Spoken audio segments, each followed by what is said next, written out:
Selamat datang di Story Mata, tempat di mana setiap kisah memiliki makna.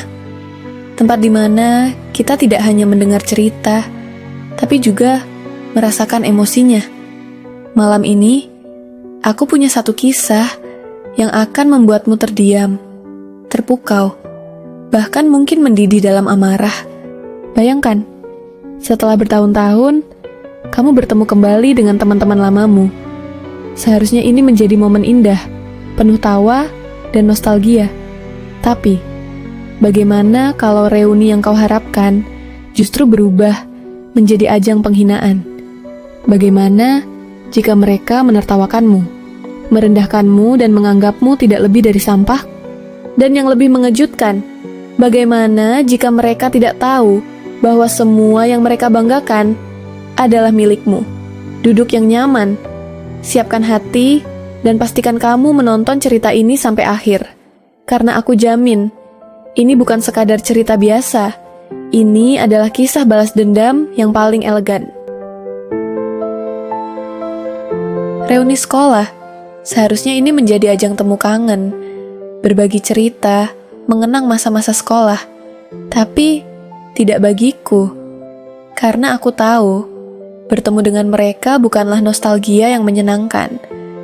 Aku sudah merasakan itu dulu, dihina, direndahkan, diinjak-injak seakan aku bukan siapa-siapa.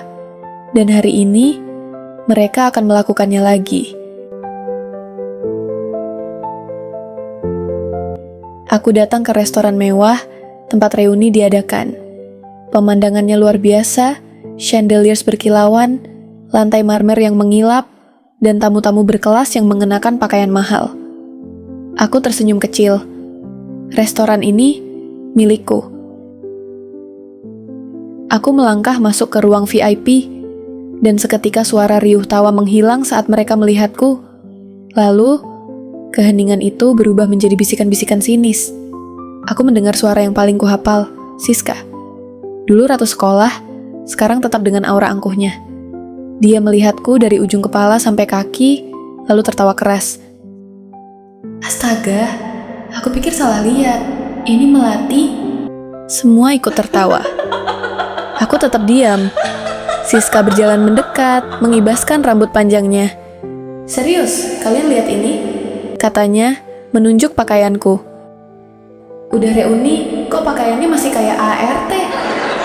Tawa semakin keras. Oh Tuhan, kamu pasti malu banget masuk ke sini kan? Restoran mahal gini. Mana mungkin kamu biasa datang ke tempat kayak gini? Mungkin dia tersesat. Salah satu dari mereka menimpali. Aku menarik napas panjang. Lalu Reza, si pria yang dulu dielu-elukan sebagai calon pengusaha sukses, membuka suara.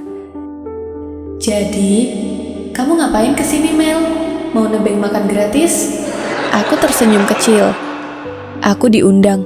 Siska menggeleng sambil tertawa. Pasti ada kesalahan. Aku yakin kamu gak diundang. Kalaupun iya, mungkin panitia kasihan sama kamu.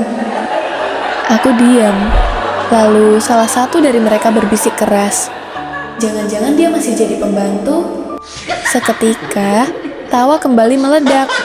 Wah, kalau dia pembantu, mending kita sumbangin uang biar dia bisa beli baju yang layak. Atau, mending dia kita suruh cuci piring di dapur. Lumayan bisa bayar makanannya. Dulu di sekolah dia kayak kutu, sekarang pun tetap kayak kutu.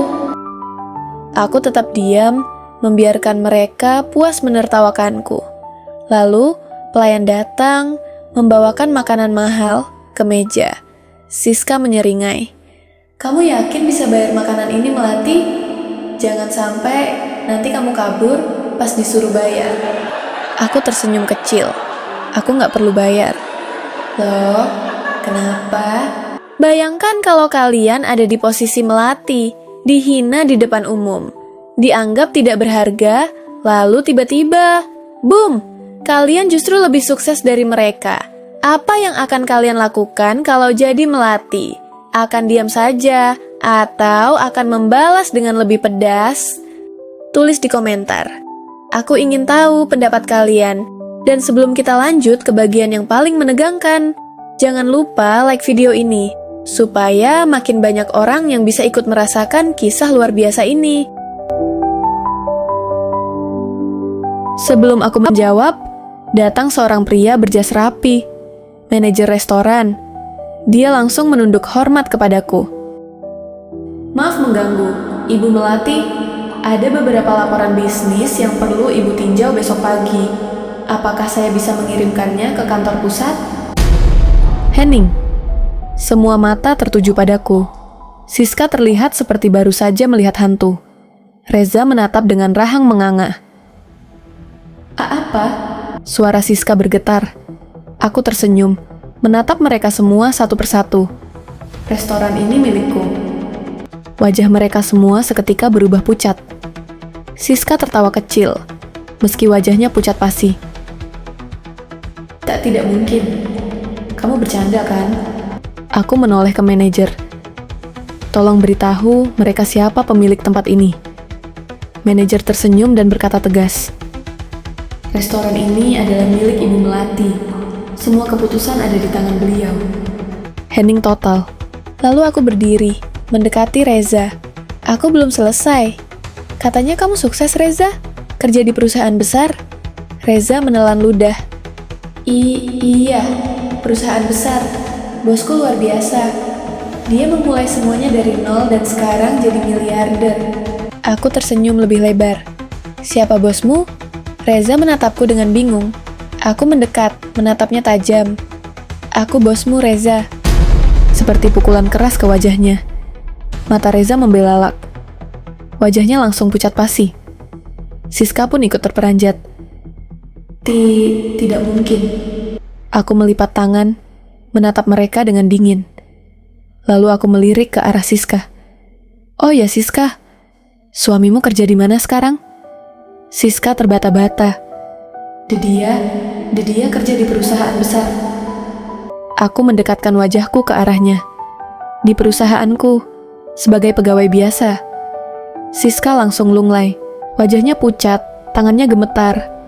Suaminya kerja untukku. Tangannya mencengkeram meja. Napasnya memburu. Aku berbalik, melangkah menuju pintu. Sebelum pergi, aku menoleh sebentar. Kalian tadi bilang, selingkuh itu indah kalau nggak ketahuan. Aku menatap tajam ke arah Siska. Suamimu sering datang ke ruangan VIP kantorku, Siska. Matanya melebar, wajahnya berubah pucat pasi. Aku tersenyum. Dulu, aku selalu jadi bahan tertawaan kalian. Sekarang, kalian yang jadi bahan tertawaan. Aku meninggalkan mereka dalam keheningan yang menyakitkan. Hari ini, mereka tidak hanya kehilangan harga diri, mereka kehilangan segalanya. Dan begitulah, balas dendam terbaik bukan dengan amarah, tapi dengan kesuksesan. Hari ini, Melati tidak hanya membungkam hinaan mereka, tapi juga menunjukkan bahwa hidup selalu punya cara untuk membalikkan keadaan.